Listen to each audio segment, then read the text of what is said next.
नमस्कार, आप सभी का स्वागत है एनडीटीवी राजस्थान पर और मैं हूं आपके साथ शुभेंदु सिंह। राजस्थान में एसआई भर्ती परीक्षा पेपर लीक मामलों की जांच कर रही एसओजी की रिपोर्ट में कई बड़े खुलासे हुए हैं। एनडीटीवी के पास एसओजी की वो रिपोर्ट है जिसमें आरपीएससी की परीक्षाओं को लेकर न सिर्फ गड़बड़ियों का जिक्र है बल्कि आरपीएससी के कामकाज को लेकर के भी कई बड़े सवाल खड़े किए गए हैं।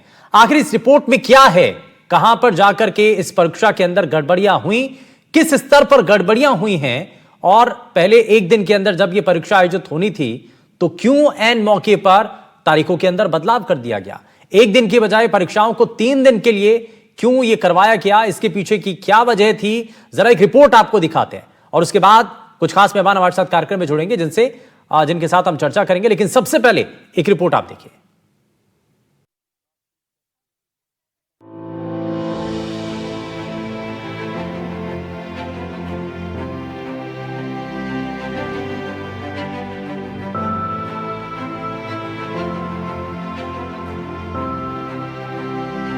राजस्थान में सब इंस्पेक्टर भर्ती परीक्षा पेपर लीक मामले में आरपीएससी सवालों के घेरे में है।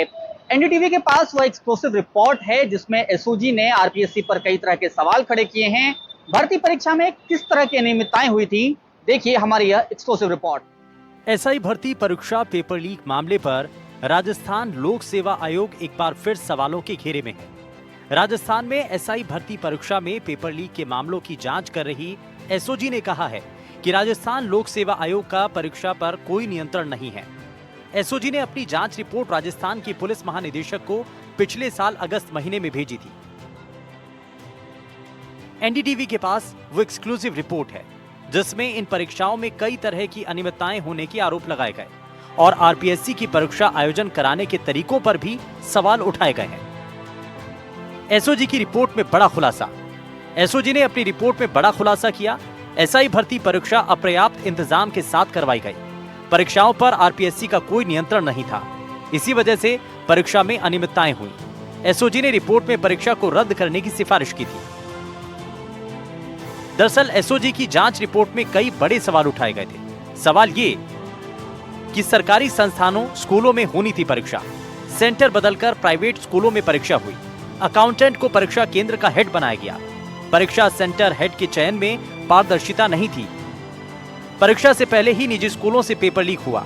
एसआई भर्ती से पहले भी कई परीक्षाओं के पेपर लीक हुए। पेपर लीक का इतिहास, फिर भी सेंटर नहीं बदले।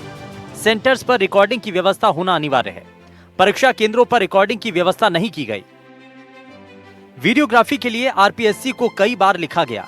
लिखने के बाद भी वीडियोग्राफी पर आरपीएससी ने सुध नहीं ली। केंद्रों पर मोबाइल ब्लूटूथ से नकल के मामले सामने आए। पहले एक दिन में भर्ती परीक्षा होनी थी, लेकिन बाद में 3 दिन में परीक्षा को आयोजित करवाया गया। सेंटर पर अभ्यर्थियों के पहुंचने का समय भी बदला। आरपीएससी परीक्षाओं के लिए एडीएम रैंक के अधिकारी जिम्मेदार हैं। परीक्षाओं पर आरपीएससी का कोई नियंत्रण नहीं है, ये इस रिपोर्ट के अंदर साफ किया गया। परीक्षा में गड़बड़ी का खेल यहीं तक सीमित नहीं था, बल्कि इसमें आरपीएससी के अधिकारियों की भूमिका भी सामने आई।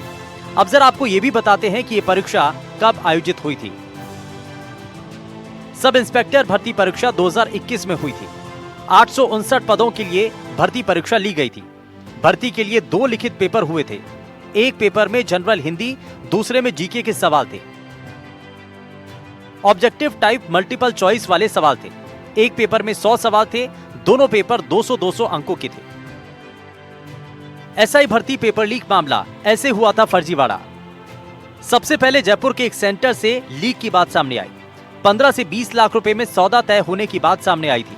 जांच शुरू हुई तो कई सब इंस्पेक्टर फर्जीवाड़े में शामिल पाए गए, जिसके बाद कुछ सब इंस्पेक्टरों की गिरफ्तारी हुई। साथ ही कुछ आरोपियों की भी गिरफ्तारी की गई। आरोपियों ने खुद पेपर लीक की बात कबूल की। परीक्षा में डमी कैंडिडेट बैठाए जाने की बात आई। इसके बाद ट्रेनी सब इंस्पेक्टर से डमी परीक्षा ली गई। डमी परीक्षा में वही सवाल पूछे जो मूल परीक्षा में पूछे गए। डमी परीक्षा में ट्रेनी सब इंस्पेक्टर्स पास नहीं कर पाए, जिसके बाद बड़े लेवल पर फर्जीवाड़े की बात सामने आई।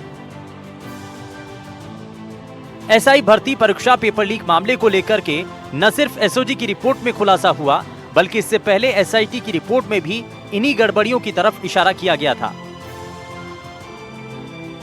एसआई भर्ती परीक्षा 2021 निरस्त हो, नई भर्ती की विज्ञप्ति जारी हो, नई परीक्षा में 3 महीने का समय मिले, ट्रेंड एसआई को उम्र में छूट दी जाए, ट्रेंड एसआई परीक्षा में फेल हुए तो मौका मिले, फेल होने पर अगली परीक्षा में मौका दिया जाए।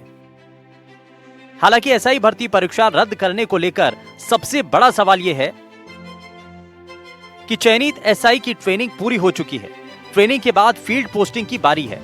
भर्ती रद्द हुई तो बिना नकल पास होने वालों का क्या होगा? बिना नकल पास होने वाले कोर्ट जा सकते हैं। दरअसल एसओजी की रिपोर्ट में आरपीएससी की भूमिका को लेकर सवालों की जानकारी ऐसे समय में आई है जब इस परीक्षा के आयोजन को लेकर आरपीएससी के सदस्यों की भूमिका पर पहले भी सवाल उठ चुके हैं। आरपीएससी के 2 सदस्य अभी भी जेल में हैं और कई अन्य सदस्यों की भूमिका भी सवालों के घेरे में है। एसओजी की यह रिपोर्ट सामने आने के बाद एक और धड़ा जो कि इस भर्ती को रद्द करने की मांग कर रहा था, उसने फिर से अपनी आवाज मुखर कर दी है। कैबिनेट की सब कमेटी ने भी अपनी रिपोर्ट में यही कहा था कि यह भर्ती रद्द होनी चाहिए, लेकिन इस पर अंतिम फैसला भजनलाल सरकार की कैबिनेट को करना है। देखना है वो इस भर्ती को रद्द करते हैं या फिर कोई और रास्ता तलाशते हैं। तो एसआई भर्ती में गड़बड़ियों की पूरी फेरिस्त सामने है। कहां किस स्तर पर गड़बड़ियां हुई, ये एसओजी की उस रिपोर्ट के अंदर सामने आ चुका है जो कि सबमिट की जा चुकी है। एनडीटीवी राजस्थान के पास वो एक्सक्लूसिव रिपोर्ट भी है जिसके आधार पर हमने आपको ये रिपोर्ट भी दिखाई है। अब चलिए जरा इसको और गहराई से समझने की कोशिश करते हैं कि कैसे ये सब कुछ हुआ और क्या अधिकारियों को नहीं पता चला, और अगर अधिकारियों तक भी बात पहुंची, क्योंकि इसमें यह भी बताया जा रहा है कि आरपीएससी के जो अधिकारी थे वो भी इसमें उनकी भी भूमिका नजर आई थी। हालांकि उसको लेकर के भी एक्शन हुआ। जरा समझने की कोशिश करते हैं। कुछ खास मेहमान हमारे साथ कार्यक्रम में जुड़ चुके हैं। सबसे पहले मिलवाते हैं आपको उनसे। हमारे साथ पूर्व पुलिस अधिकारी योगेंद्र कुमार जोशी जी का है। जोशी सर, बहुत स्वागत है आपका। आरपीएससी के पूर्व सचिव राजेंद्र बाणावत जी कार्यक्रम में जुड़ चुके हैं। सर, बहुत स्वागत है आपका। शिक्षाविद आलोक पांडे जी हमारे साथ कार्यक्रम में जुड़ चुके हैं। आलोक जी, बहुत स्वागत है आपका एनडीटीवी राजस्थान पर। और इस खबर को रिपोर्ट करने वाले हमारे संवाददाता सोमू आनंद जयपुर से हमारे साथ जुड़ चुके हैं। सोमू, सबसे पहले जरा इस पर बताइए कि एसओजी की जो एक्सक्लूसिव रिपोर्ट हमारे पास है उसके अंदर बहुत सारे बड़े खुलासे हुए हैं। पता चला है कि कैसे जो एक परीक्षा एक दिन के अंदर आयोजित होनी थी और इतनी बड़ी स्ट्रेंथ में जो टीईटी की परीक्षा भी होती है एक दिन में आयोजित हो जाती है, लेकिन ये जो भर्ती परीक्षा थी 3 दिन में आयोजित की गई। शुरुआत से नीचे से लेकर के ऊपर तक कई गड़बड़ियां इसमें सामने आई। बड़ी महत्वपूर्ण बातें क्या थी इसकी? देखिए, सबसे महत्वपूर्ण बात यही है कि 3 दिनों में परीक्षा कराने का फैसला क्यों किया गया। जब 25 लाख कैंडिडेट की परीक्षा एक दिन में हो सकती है तो आखिर 3 दिनों में ये परीक्षा क्यों आयोजित की गई, ये सबसे पहला सवाल है। उसके साथ ही साथ नॉर्मलाइजेशन की जो प्रक्रिया है, हालांकि आरपीएससी ने कहा है कि ये उनका गोपनीयता का मसला है, इसलिए वो नहीं बता सकते कि नॉर्मलाइजेशन की प्रक्रिया क्या थी, लेकिन वो भी सवालों के घेरे में, क्योंकि 13 तारीख को जो परीक्षा हुई उसके पेपर के अंक घटाए गए, 15 तारीख के अंक बढ़ाए गए और इसके बाद 15 तारीख जो कुल चयनित अभ्यर्थी है उनमें 15 तारीख को एग्जाम देने वाले 50% से अधिक अभ्यर्थी हैं, इसलिए पूरी प्रक्रिया सवालों के घेरे में है। साथ ही साथ वीडियोग्राफी हर एक सेंटर की उपलब्ध नहीं करवाई गई। जिन सेंटर्स पे एसओजी को संदेह था वहां के दस्तावेज बार बार मांगे गए, वीडियोग्राफी के एविडेंस मांगे गए, लेकिन वो उपलब्ध नहीं करवाया जा सका। ब्लूटूथ से चोरी हुई, इसका मतलब कि जैमर काम नहीं कर रहा था। बड़े पैमाने पे जो आवेदन आए थे उनमें बहुत से आवेदन ऐसे थे जिसमें धुंधली तस्वीरें थी ताकि पता ना चल पाए कि कैंडिडेट कौन सा है, इसलिए डमी कैंडिडेट बिठाना आसान हुआ। इतने बड़े पैमाने पे गड़बड़ियां हुई। सेंटर्स के चयन में भी गड़बड़ियां हुई। पहले यह था कि सिर्फ सरकारी जो कर्मी है उनकी ही ड्यूटी लगाई जाएगी, बाद में निजी संस्थानों के कर्मियों को भी लगाया गया। और हमने देखा कि जयपुर में जिस तरह से राजेश खांडेलवाल ने पेपर लीक माफियाओं के साथ मिलकर पेपर लीक किया, जो कि निजी स्कूल का कर्मचारी था, तो जाहिर तौर पे इस वजह से कई सारे सवाल उठते हैं। और बार बार जब चीजें मांगी गई तो आरपीएससी ने गोपनीयता का हवाला देकर के एसओजी जो कि जांच एजेंसी है उसको वो दस्तावेज देने से, वो डॉक्यूमेंट्स देने से और वो एविडेंस देने से इनकार किया। इसको लेकर के कई सारे तरह के सवाल उठ रहे हैं, क्योंकि आरपीएससी के 2 सदस्य ऑलरेडी इस मामले में जेल में है। उसके साथ साथ जब चार्जशीट पिछले दिनों एसओजी ने पेश की थी उसमें बताया था कि किस प्रकार से चेयरमैन तक की भूमिका संदिग्ध है, सवालों के घेरे में है। इसलिए अब पूरी एजेंसी जो परीक्षा कंडक्ट कराने वाली है वो सवालों के घेरे में है। ठीक है, बहुत बहुत शुक्रिया सोमो इस पर जानकारी देने के लिए। और फिलहाल जो एसओजी की रिपोर्ट है उसकी अंदर क्या क्या बातें हैं वो सभी सामने आई हैं। इस बीच हमारे साथ राजेंद्र सर भी हैं। राजेंद्र जी, एक चीज़ बताइए कि ये जिस स्तर पर गड़बड़ियां हुई वो एसओजी की रिपोर्ट में भी, इससे पहले एसआईटी की रिपोर्ट में तो बताया गया और बताया गया, सिफारिश भी की गई कि भाई इस भर्ती परीक्षा को रद्द कर देना चाहिए। अब एसओजी की रिपोर्ट के अंदर भी कुछ उसी ओर इशारा किया गया है। यानी कि हर तरफ से संकेत यही मिल रहा है कि इतने बड़े स्तर पर गड़बड़ियां थी इस परीक्षा के अंदर, तो क्यों नहीं रद्द कर देना चाहिए?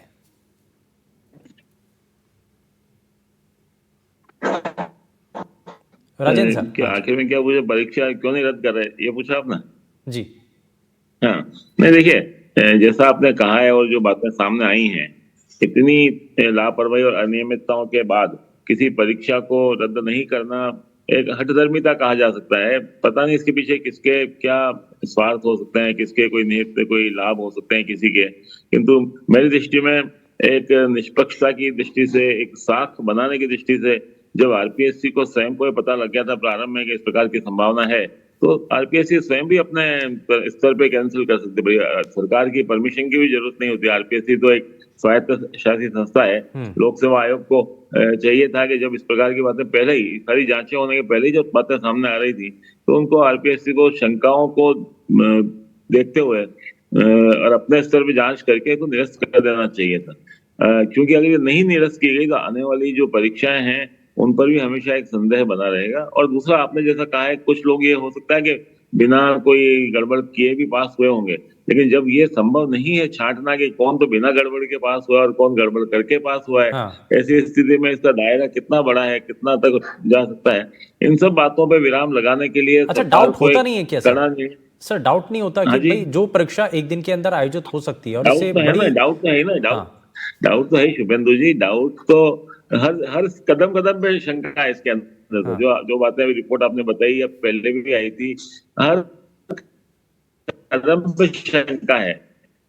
तो शंका का समाधान एक ही दृष्टि से हो सकता है, एक ही तरीके से हो सकता है कि इस परीक्षा को सरकार निरस्त करे। लोक सेवा आयोग को ही निरस्त कर देना चाहिए था, सरकार की तरफ क्यों देखना चाहिए? लोक सेवा आयोग स्वयं सक्षम है इस परीक्षा को निरस्त करने के लिए और कर देना चाहिए था। अब ये दिक्कत, ये जितना समय निकाला है ना सरकार ने, जितना 1 साल हो गया अब उसकी सरकार बने भी, अब अगर जितने लोग ट्रेनिंग ले रहे हैं, पोस्टिंग भी हो जाएगी, हो रही है शायद पोस्टिंग भी इन सब लोगों की, तो इन पुलिस अधिकारियों के पास जो भी काम होगा, जब बाकी लोगों से भी बात की जाती है सर, इसमें एक बड़ा इशू कुछ लोगों की तरफ से सामने आया कि इतनी बड़ी भर्ती परीक्षा को रद्द कर देना इतना आसान नहीं है। इसमें टेक्निकल पहलू क्या है? अगर रद्द कर दिया जाए तो कहीं कोई तकनीकी रूप से दिक्कत नहीं है? तो आरपीएससी खुद तो रद्द कर ही सकती है ना। सरकार को रद्द करने की क्या जरूरत है? आरपीएससी स्वयं रद्द कर सकती है इसको। इसके पीछे और सरकार का, कुल मिलाकर सरकार की जिम्मेदारी तो है ही, लेकिन स्वायत्त शासी संस्था होने के नाते आरपीएससी स्वयं चाहे तो स्वयं भी इसको रद्द कर सकती है। सरकार निर्णय ले सकती है, व्यापक जनहित के अंदर निर्णय ले सकती है, परीक्षा को रद्द किया जाता है। कुछ लोग कोर्ट में जाएंगे, हो सकता है संभव है जाए, लेकिन ये कुछ उसी तरह का मामला है। नीट में भी इसी तरह का हुआ था, कई लोगों के लीक का मामला आया था, सुप्रीम कोर्ट ने भी शायद उस बात को रद्द नहीं करने के पक्ष में लिया। सरकार शायद ये मान के चल रही है कि नीट में जैसे सारी परीक्षा रद्द नहीं हुई, यहाँ भी सारी परीक्षा रद्द नहीं होगी, और कुछ लोगों को जिनके खिलाफ कोई बना है मामला उनको हम वंचित कर देंगे नौकरी से या उनको डिबार कर देंगे। लेकिन ये सब सोल्यूशन मुझे लगता है कि बहुत दूरगामी दृष्टि से लोक सेवा आयोग की साख को बढ़ाने वाले तो नहीं होंगे। मेरी दृष्टि, मेरा विचार यही है कि इस परीक्षा को पूरा निरस्त कर देना चाहिए था। अब तक दोबारा परीक्षाओं के रिजल्ट निकल जाता। अब तक अगर सरकार आने के 1 साल पहले, 6 महीने पहले भी कर देती, अब तक तो दोबारा परीक्षा होकर के दोबारा परिणाम आ जाता। सरकार में आएंगे तो तुरंत इसको रद्द कर देंगे, है ना। लेकिन अभी तक खैर नहीं हो पाया है, वो अलग बात है। इसमें क्या राजनीतिक पहलू है वो अलग विषय है। लेकिन इसमें मैं जोशी सर को भी जरा जोड़ रहा हूं। जोशी सर, एक चीज बताइए, सरकारी इंस्टीट्यूशन के अंदर वो परीक्षाएं आयोजित होनी थी, लेकिन उससे इतर प्राइवेट संस्थाओं, स्कूलों के अंदर वो परीक्षाएं आयोजित कराई गई। वहां पर जो इंचार्ज थे, जो उनकी जो नियुक्ति थी, उनको लेकर के भी सवाल है। एक ऐसी परीक्षा जो कि 1 दिन में आयोजित हो सकती थी, उसको 3 दिन में आयोजित कराया गया। वीडियोग्राफी का एक तय नियम होता है, अनिवार्य होती है वीडियोग्राफी करवाना, वो सब कुछ दरकिनार होता है। और ये ऐसा नहीं कि बताया नहीं गया, आरपीएससी को बताया गया कि भाई वीडियोग्राफी नहीं हुई है या नहीं हो रही है, इसके लिए कोई व्यवस्था नहीं है। उसके बावजूद भी आरपीएससी ने इस पर ध्यान नहीं दिया। ये क्या बताता है? देखिए शुभेंदु जी, आपने आपके चैनल पर सारी बातें आपने खोल दी है और सब बातें आपने बता दी कि आरपीएससी की जो रिपोर्ट है, जो पीएचक्यू ने कौन सी रिपोर्ट दी है, एसओजी ने कौन सी रिपोर्ट दी है और उनमें क्या क्या बातें हुई है। 199 पेज की चार्जशीट पेश की गई है, जिसके अंदर भूपेंद्र सिंह यादव से लेकर अभी तक जितने चेयरमैन रहे हैं, इनकी भूमिका के बारे में और सदस्यों के बारे में भी जानकारी है। मैं आपको बता दूं, मैं करीब 1.5-2 साल पहले से, जब से परीक्षा का काम चला है, तब से मैं कहता आ रहा हूं, न तो ये परीक्षा रद्द होगी, न परीक्षा दोबारा होगी, और न तो सरकार इसमें कुछ कर सकती है, न आरपीएससी कुछ कर सकती है। इसमें आरपीएससी ने नियुक्तियां दे चुके हैं।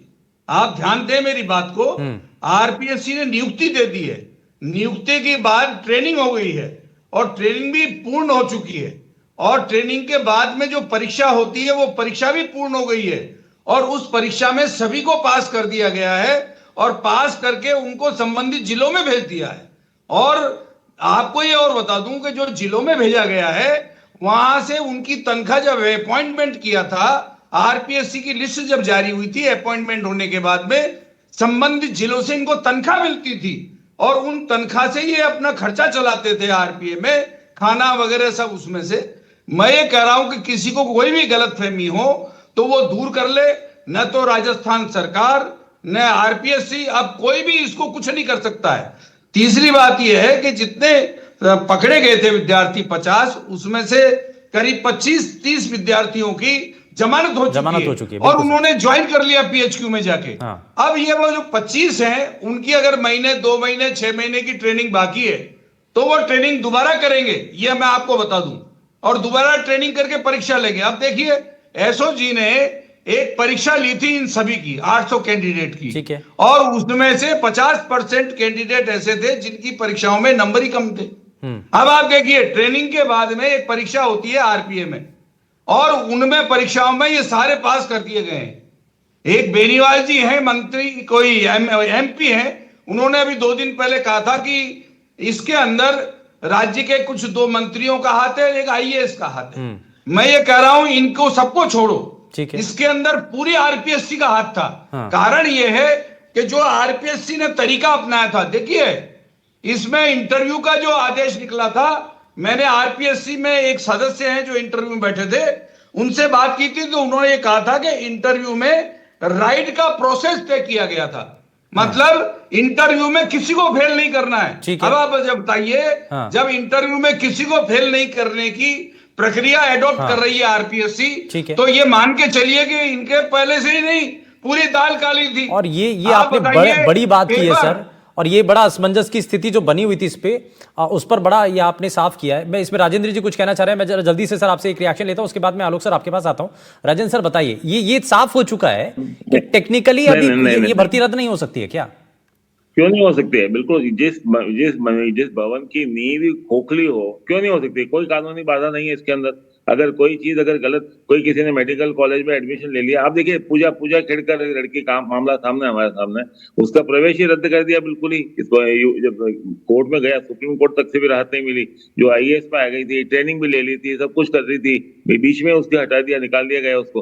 तो जिस चीज का आधार ही अगर मान लो गैर कानूनी हो, आधार ही गलत हो, तो उसको रद्द करने में मुझे नहीं लगता कोई कानूनी रूप से कोई अड़चन हो सकती है।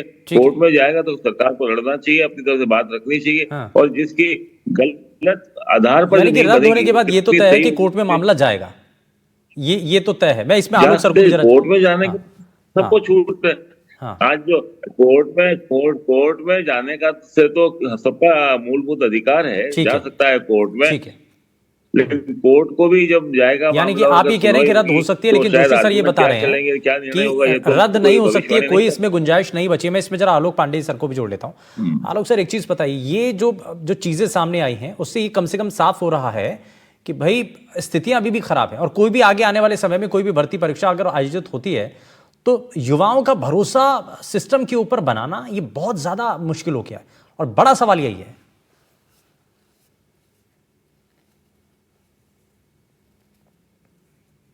अनम्यूट कर लीजिए सर, आलोक सर एक बार अनम्यूट कर लीजिए। जी। मेरा मानना है कि रूल ऑफ लॉ स्थापित होना चाहिए, और विधि का शासन भ्रष्टाचार के साथ कैसे, और लगातार जिस तरह एनडीटीवी राजस्थान को मैं बधाई देता हूं कि उसने जिस तरह से पत्रकारिता धर्म निभाया है, सरकार की जो कुंभकर्णी नींद है उसे जागना पड़ेगा। और रही बात की परीक्षा कैंसिल नहीं हो सकती, ऐसा नहीं है। एक उदाहरण मैं उत्तर प्रदेश का देता हूं, दरोगा भर्ती हुआ था उत्तर प्रदेश सरकार में, मायावती उस समय मुख्यमंत्री थी, और वो मेथड ट्रेनिंग वेनिंग होके ज्वाइनिंग हो गई थी, ऐसे ही जिस तरह सामने है। और उसके बाद वो न्यायालय के द्वारा परीक्षा रद्द कराई गई और दोबारा परीक्षा हुई। तो ऐसा नहीं है कि परीक्षा दोबारा नहीं हो सकती, परीक्षा दोबारा हो सकती है, होनी भी चाहिए। और दूसरा, अगर ज्वाइन ठीक है। करके 2 प्रोबेशन पीरियड इसीलिए रखा जाता है ठीक है, कि वो 2 साल ये तक यानी का कि 1 साल का ये probation साफ हो होता रहा है, ये साफ हो रहा है कि भर्ती परीक्षा में गड़बड़ियां, ये तो हर रिपोर्ट के अंदर सामने आ ही चुका है, लेकिन भर्ती परीक्षाओं को रद्द कर देना ये कितना ज्यादा जरूरी है, इस वक्त ये बड़ा सवाल है। खैर, बहुत शुक्रिया सर, बहुत शुक्रिया तीनों ही खास मेहमानों का कार्यक्रम में शामिल होने के लिए।